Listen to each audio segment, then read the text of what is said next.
Hello my lovely viewers, আসসালামু আলাইকুম। আজকে তৈরি করে দেখাবো আমি কিভাবে ফাঁকিবাজি ভাবে চিকেন স্টক তৈরি করি। আর যেহেতু ছোট ছোট বেবি আমার, আলহামদুলিল্লাহ ওদের জন্য আমার প্রায় মুরগি রান্না করতে হয়।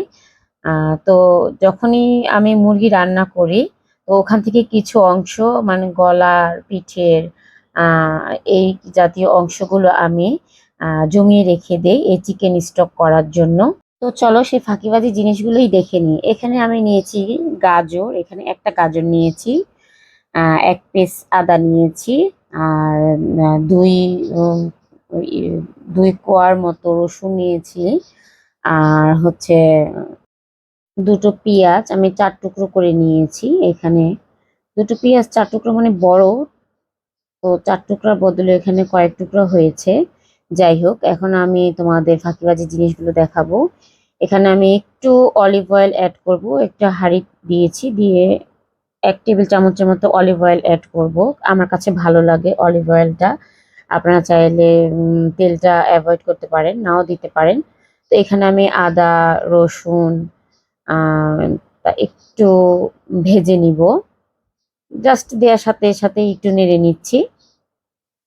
যেহেতু এটা ফাঁকিবাজি একটা রেসিপি আমি আপনাদের সাথে শেয়ার করছি, তো এখন এটা তো ফাঁকিবাজি ভাবেই দেখাতে হবে। তারপরে আমি পেঁয়াজ আর হচ্ছে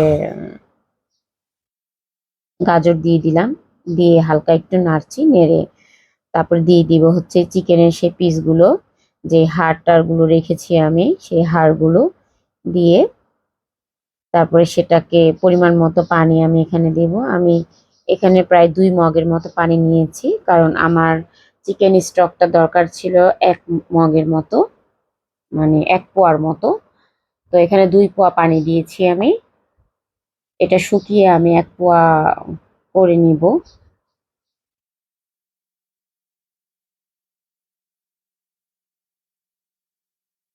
আর তেলটা দিয়েছি আমি স্বাদের জন্য। আসলে তেলটা ইউজ করতে হয় না যদিও, কিন্তু আমার কাছে ভালো লাগে তাই আমি স্বাদের জন্য আমি অলিভ অয়েল একটু ব্যবহার করেছি।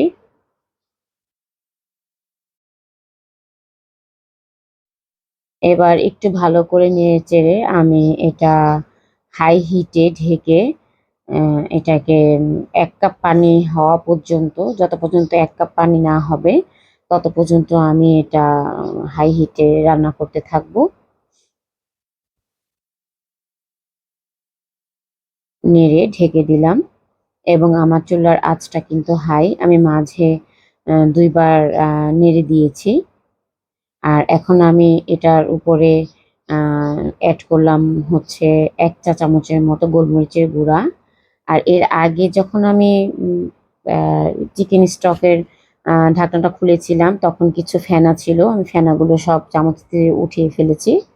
তারপরে দেখো এই যে রেডি হয়ে গেল। আমি ছেঁকে নিলাম।